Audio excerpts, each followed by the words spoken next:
You know, it's funny that up until now, I never actually put all the pieces together and thought about who exactly was Irene and why she did the things that she had to.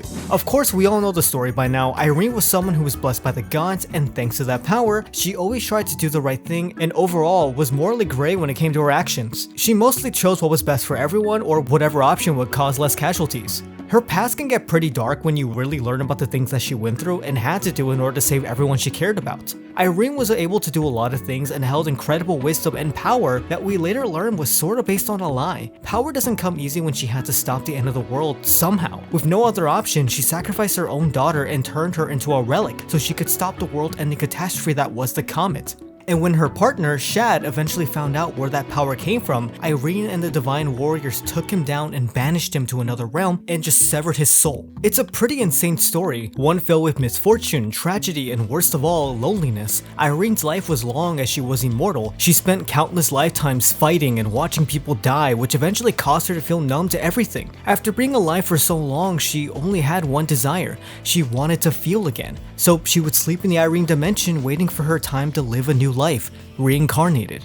I always looked at Irene's story as that, a story about hope and loss, life and existence balancing against chaos and ruin. With not much known about her personal life, only her legends and stories, and whatever she told Hyrea, we can only infer so much about what kind of person she was before she became the goddess Irene. And I kinda left it at that. I accepted that was her story and moved on. It wasn't until recently when I tried doing some research for a future video, and thanks to some people in my Discord server, you should join by the way, that I started thinking more and more about Irene and her actions, and you know, she's kind of strange when you think about it. And honestly, I think she made a lot of bad decisions. Looking at it through the lens of a story compared to actually looking at what someone did in their lifetime actually changes everything. It changes the whole perspective a lot, and I mean a lot. So we're gonna go through and look at her story in much closer detail, retell some of her major events and compare notes, add in the new information that we've gotten these past few years, and find out why exactly Irene caused a perfectly good man to go insane and then punishes him for speaking out, then had her friends beat his ass and banish him away so that the only company he got was his own vengeance. I know that sounds crazy, but that's basically what happened. I wish I was joking. So yeah, who was Irene and why did she make these interesting choices? According to Hyrea, Irene loved humanity and did what she could. Before land was properly divided and the concepts of lords were ever a thing, Irene fought for what she thought was right. There were countless wars and she was forced to always pick a side. She had morals and did what she could to ensure that humanity would thrive. Hyrea then talks about how Irene chose not to reincarnate, while the other divine warriors did, stating that Irene transcended the divine warriors. Whether that means that Irene was too powerful to ever die, or she chose not to reincarnate so she could still help out others, it's not fully explained why. Hyrea states that through life, Shad always chose the path of destruction and always fought with Irene, and every time Shad fell, Irene always brought him back. It was a vicious cycle of good versus evil.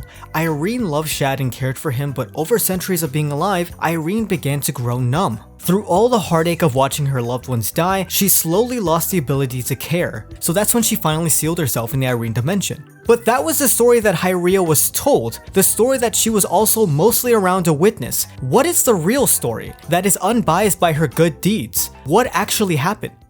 In the beginning, Irene was once a human who had a family. She was blessed by the gods and obtained special powers to heal. Irene felt that it was her duty to do good for the world, and eventually that took her to the small village, where she learns of this person called the Shadow, who apparently has been terrorizing the villagers and making their soil tainted. Irene immediately becomes curious as no one else has ever appeared to be like her. As far as she knew, she was the only one blessed by the gods and can use magics. She ventured out into the forest and found someone by the name of Shad. His personality is that of confidence and strength. He knows what he is capable of and uses his power to enforce and to be threatening. He also seems joyful and entertained to lock swords with Irene. It appears that he's happy that someone can actually challenge him for once.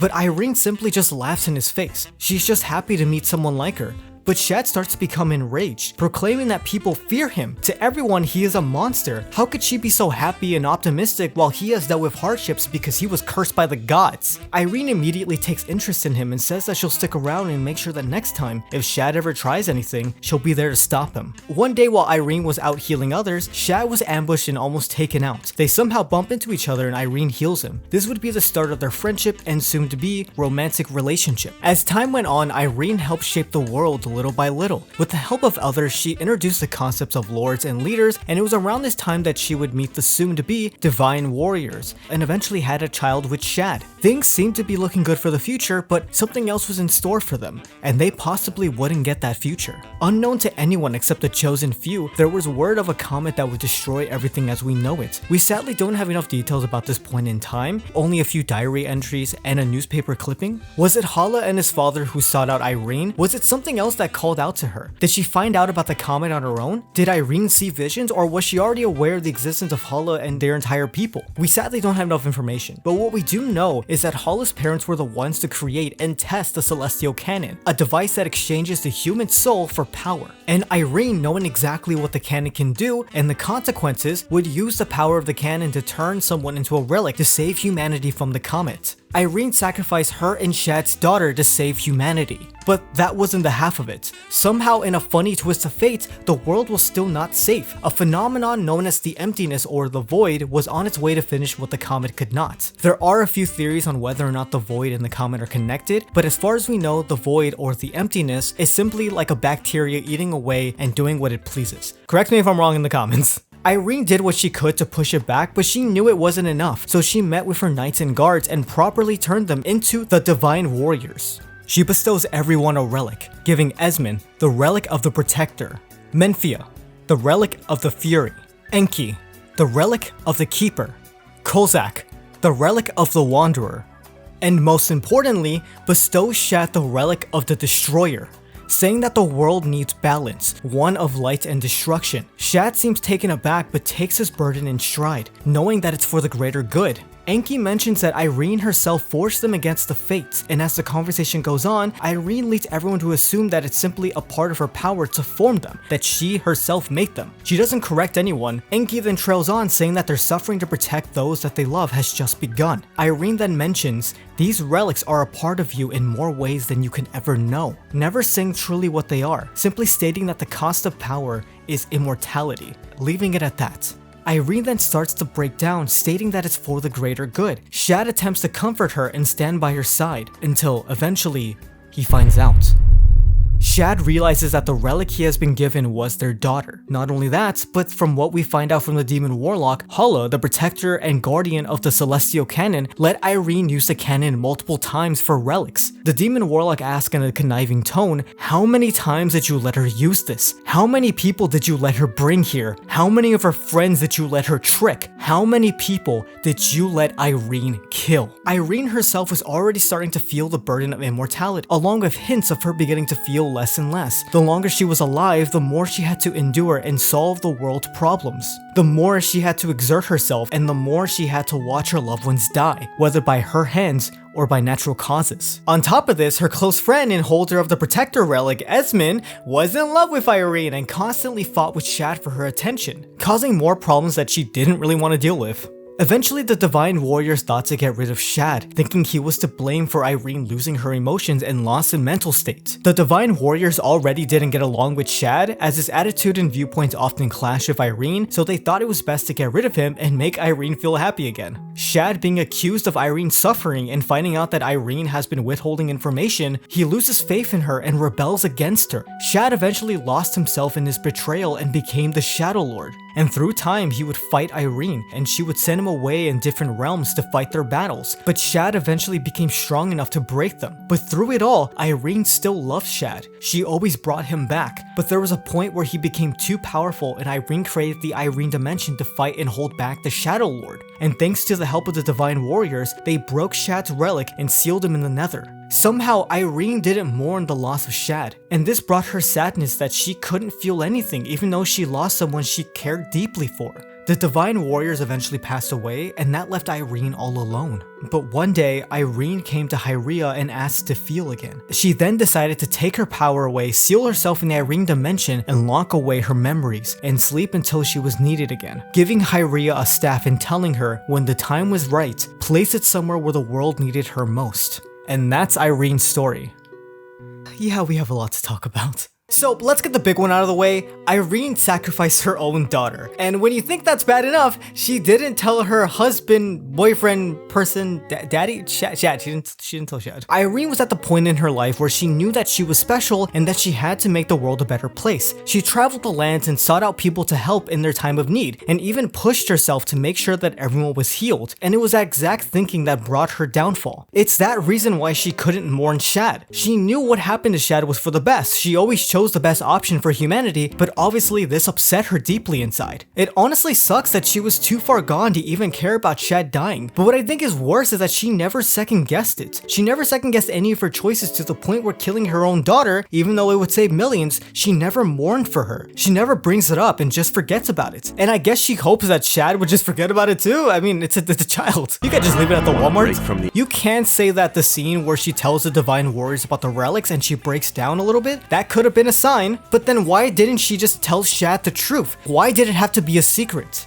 And I know you're gonna say, but Akira, in that same scene, Enki said that Irene forged the relics against the fate herself. In Minecraft Diaries Season 3, Shad is always shouting at us that he was never told the truth about holding this kind of power, that nobody knew other than herself. Shad stated multiple times that he was tired of Irene's lies, her withholding information, and worst of all, keeping everyone in the dark. The whole reason why Irene made the Divine Warriors in the first place was so she wouldn't be alone and would help save the world because she couldn't take it. But through time and time again, she chose to ride solo and never explain anything or get proper help. I honestly refuse to believe that the only way to save humanity was to sacrifice her daughter. There had to be another way, and if there only was one option, why didn't she tell Shad about it? Was she just saving him the heartache? Did she believe it was mercy? Regardless of what's canon anymore, or a plot hole, or hindsight, what we do know thanks to My Street When Angels Fall is that Irene used the canon multiple times, and Shad or the Divine Warriors were never really aware of this. In fact, Irene had multiple secrets that she took to the grave that not even Hyrea knew. I'm not sure if this is also a plot hole or a retcon or hindsight or whatever, but honestly, help me out in the comments because I'm still a bit iffy on the exact timeline and this is a huge reveal. So when Hyrea was telling everyone about the true story of Irene that was not in the history books, that she herself knew because she witnessed it and talked to Irene,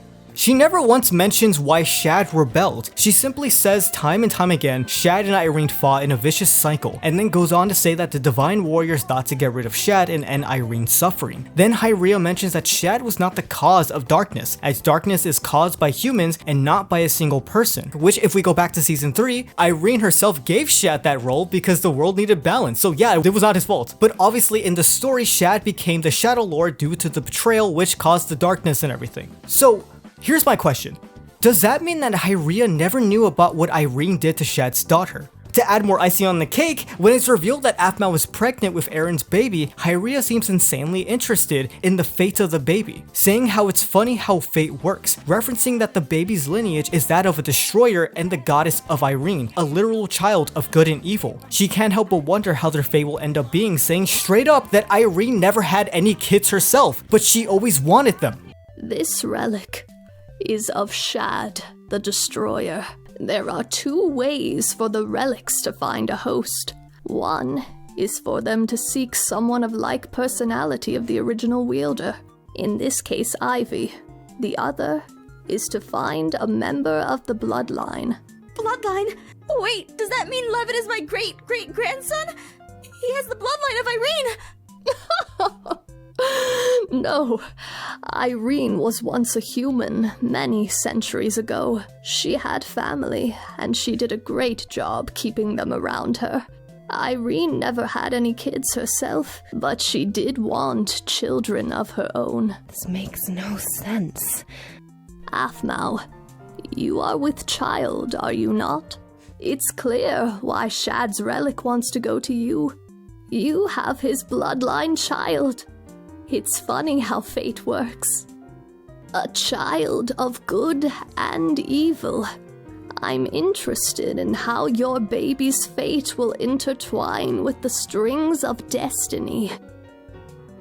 Yeah, Irene never told her. For those of you that are confused, Hyrea was one of Irene's closest friends. Hyrea has been around since the original Divine Warriors and witnessed Irene at her peak, when she was known as a goddess. Hyrea states that nobody knew of the true story of Irene, of her wishes, of her personal desires, of her true story other than those that were truly close to her. But what this now means is that Irene kept secrets from even her close friends. Even people she loved and trusted didn't know anything about her. So now I want to ask, How many more things has Irene done that she has never told anyone? It honestly makes sense why Shad was so mad at her in the first place, why he constantly lashed out and called her a liar. Even though Shad was her partner, he was never special to her in any way. Hyria states in her story that Irene took her job seriously and saving the world and helping people had the highest priority for her. It was above all else. Speaking of that, the way she treats Shad is just overall kind of sad.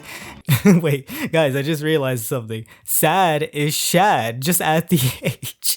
Get it? I'm funny, guys. Shad's upbringing caused him to adopt this kind of tough guy persona. While Irene was blessed by the gods, well, Shad was cursed by them. He was feared, hated, hunted, and the one person who could possibly understand was Irene. But sadly, it seemed like she only disregarded his feelings multiple times. The most major time of this was when she gave Shad a relic of his dead daughter, but also gave him specifically the Destroyer relic. Honestly, that just seems insensitive. Even Shad himself was confused about this, but Irene just told him that the world needed balance, good and evil. Even though she knew what Shad's life was like, what his upbringing was like, she still chose to basically paint him as the monster that everyone called him. Imagine you ran over someone with your car and for the rest of your life everyone knew that you did that. Then you meet someone nice and you fall for them, but then they give you a sign that says you killed someone with your car because, as they put it, they trust you that you're the only person who can handle it. Tell me that's not crazy. And surprisingly, because Shad had faith in Irene, he took that burden in stride. He took the title of Destroyer for her. And yeah, sure, she mentions that they don't really get along and the Divine Warriors always had beef with him, but she still trusts him with her life. And Shad was not only wise enough to accept that there does need to be balance, but also just understood that this is how it must be. He didn't complain or start a fight. He believed in her words and took the mantle. He already knew what his life was like and decided, you know what, it's just gonna always be like that. And that's fine because now I have someone to trust. Little did he know. I'm gonna say this straight up. I don't think Shad was that bad of a person. Shad only truly became evil when he was told that he was a monster, aka a destroyer. And he only lost himself because everyone around him betrayed him. I already told you what Irene did, but what about the Divine Warriors? They thought, oh, because he's the destroyer and the literal full personification of darkness, he must be the reason why Irene works too hard and is suffering, so let's just kill him. Let's shoot him. Honestly, I 100% know for a fact that the person who came up with this idea was Esmond, the local simp. This man was down bad. No, he was down astronomically for Irene. This dude liked Irene so much, he would personally fight Shad for her attention. You know this dude was like on the playground and he was like, look Irene, watch me go down the slide, no hands, all by myself. Look Irene, are you impressed? Honestly, I turned evil too if all I ever heard come out of Esmond's mouth was, for you, I do anything, Lady Irene. That shit annoying. It's no wonder Garth was so nerfed after getting rejected by Aphmau. Bro had simp in his DNA. Shad literally never had a place to call home and everyone around him betrayed him and Irene didn't do anything. And worst of all, time and time again, when Shad would fall, she would bring him back because she loved him supposedly. According to Hyria, quote, Shad was destined to be the warrior of chaos and destruction. They were caught in a constant cycle of conflict, but Irene always brought him back, end quote. So if I'm understanding this correctly, instead of dealing with Shad when he became a problem, she gave him multiple chances and brought him back in. Whether that means literally, like brought him back to life and let him reincarnate, or less literal and just meant that after he spent enough time in the corner in timeouts, that she would take him to go get ice cream. And all I gotta say is, bro, she was torturing him for real. And you know she told Hyria, oh yeah, no, he was destined to be evil. You know how it is, boys will be boys. Hashtag Shad did nothing wrong. I've mentioned it before, but I'll say it again. I would love some sort of book telling the events of this time in Irene's life. There's so much that we don't know and so much that we have to make educated guesses on, and as you can see, I'm assuming a lot. I would just love some sort of lore book or diary of Minecraft Diaries. Diary of Minecraft Diary, that's funny. Jess, if you're watching, please give me that lore book. We all need it, please. I need to know Irene was not the horrible person. Because if you think I'm done talking about Irene and how much she sucks, oh boy, we're just at the beginning. Okay, that's a lie. We're almost done with the video, but you know, there's a little more. Wait, don't leave. So in season 3 of Minecraft Diaries, Aphmau has recently learned the truth of who she truly is. She's Irene, and that's been rough on her. Not only is it tough for her to fathom that she, in a past life, used to be a goddess, the goddess of the world, but now she's been getting attacked by Shad, the demon warlock, and there's multiple people out there that are just out to get her because of who she used to be. This of course causes Aphmau to reject respect Irene more and more, and there's a couple of moments where there's characters that go, Aphmau, you should use your ability to do this, and she doesn't want to. In fact, full on dismisses the idea and acts like she never had any control over magics. It isn't until season 3, episode 27 that Irene finally speaks out, bluntly telling her not to lie and to accept who she truly is. She even goes as far as to warn her by saying, you don't exist for nothing. How many of your friends are you going to let perish? If you cannot control this power, then give it up. Aphmau then refuses again, saying that she doesn't know her and to stop talking. This is when Irene just takes full on control of Aphmau and escapes from the jail and kills the guards. And in the next episode, when Aphmau is in a tight spot and isn't able to stop the wedding, Irene then sort of mocks the situation, saying that yeah, the Lord knows what she's doing and it's clear that she doesn't want to chance anything. Irene then suggests that there's only one way to get out of this. Aphmau, not liking what Irene just implied, is like, what? No, we can't just massacre everyone. But Irene just goes, someone needs to step up to bring justice to the land. It's the only way out of this. Aphmau tries to ponder this and just thinks that there must be another way, but Irene immediately interjects, telling her that it's for the greater good. So obviously this scene is supposed to be Irene telling Aphmau to be the girl boss that she's always meant to be and accept who she truly is and use her power, but I don't know, man, it feels like Irene is forcing Aphmau to be someone she's not. Irene telling Aphmau to just destroy the place and massacre everyone in this building for the greater good is just insane, but that's just how Irene does things. She doesn't feel anymore, she just does whatever she thinks is best for humanity. Obviously Aphmau isn't comfortable just destroying everything, but Irene keeps tempting her and pushing her into a corner. It almost feels like Irene is trying to corrupt Aphmau to be more like her, to be more like the goddess Irene instead of Aphmau. Which doesn't make sense because Aphmau is her own person with her own beliefs and morals. Later in episode 29, when her friend Lo is going to die, Aphmau has no other choice but to give in to Irene's words. Irene then tells her, we shall share this body, and her eyes begin to glow as she breaks free. She hovers above the ground and spawns a sword and slays every guard in her path. Irene has fully taken control. She is literally back in this realm. This much is clear because we cut to Shad in the Nether and he can just feel Irene's presence. Bro is probably hard and motivated. Irene then battles Lord Janna and is able to put up a decent fight. Lord Janna talks about how she would give everything she has to defeat Irene, and Irene goes in and just slams Lord Janna into the wall, mocking her, telling her that she doesn't understand, that she is Irene. Then she passes out because she's sleepy EP. While Aphmau is asleep, she starts to dream about Aaron, about her past, but their conversation is weird. There's a few things that we can pick apart from this, but I'm not sure if it's just me overthinking. Aaron tells Aphmau that the world they live in is not perfect, and she should live her life the best she can. Aphmau replies that she doesn't feel anything. She has never let anyone get this close to her before. Aaron asks her, what is she thinking? Aphmau explains that she is terrified to look back in her memories of him. It's too painful. She thinks she doesn't deserve to look back, to feel, to think about them. Aaron asks, how many years has it been? Aphmau realizes that this isn't real. There's a bit of silence between them until Aaron says, are you still smiling? Irene then comes out and Aphmau demands Irene to show herself, but Irene just sits there and decides to be cryptic and not cooperative. Instead, she just tells her to go to Enki's library and figure it out herself. Aphmau is understandably fed up with this and asks for Irene to stop playing for emotions. Alright, let's backpedal here. So, Aaron and Aphmau's conversation. That was weird. How Aphmau said that she doesn't feel anything and Aaron telling her to just live the life without regrets and do what she can. I'm not sure if it's directly a memory or if it's Irene tampering with Aphmau's mind. Because obviously Irene wanted to reincarnate so she can feel again, so here she is telling Aphmau to smile, to be happy like she always wanted. She doesn't want Aphmau to not feel anything like Irene, so here she is pushing Aphmau again. Which I guess is nice of her, but after what we saw when they became one, Irene is really only doing this for herself. Right? It's insanely unclear what Irene's final goal is and why she's interfering this much, but one thing is clear, and that's that she wants Aphmau to acknowledge Irene's memories and for them to possibly become one. Irene doesn't want Aphmau to be her own person, she wants her to be Irene. I think. I don't know. Please tell me in the comments below. It's honestly the dumbest thing ever, cause Irene, let's sit down for a second. You realize the whole reason why you're stuck here in the first place was because you were trying to heal the world because you became the goddess Irene. So now you want Aphmau to have the same fate as you. Why? She already is showing signs of her mental state declining, and that means it's only a matter of time before she drops her morals and just does whatever she needs to save the world without regard of her friends, herself, her daughter, her family, anything.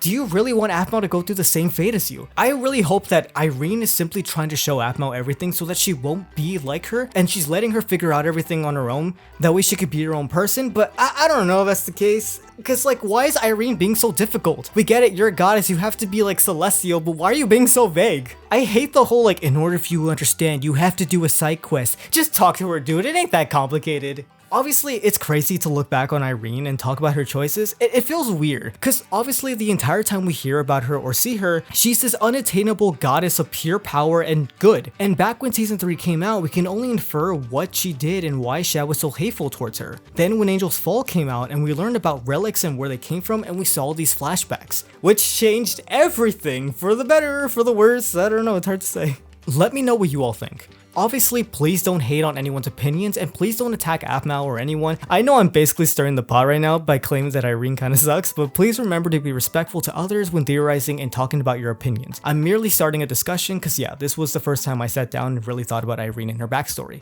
Believe it or not, I still actually kind of like Irene. I'm a big fan of these kind of tragic characters, so her story kind of hits harder for me now. Huge thank you to my Discord server for this idea, and even bigger thank you to specifically King or Star King, Mitsuku or Mitsuku Rose, What She's Looking At with Love, or Trueborn Link, and Reed or X_barista on Discord. They all talked to me about this and even helped me by telling me what they specifically thought, so massive thank you to them. And if you want to help out in the next video, please join my Discord server and let me know what I should talk about next. Or leave me a comment below and let me know what you think. Alright, I got nothing more to say, so I'll see you all next time. Goodbye!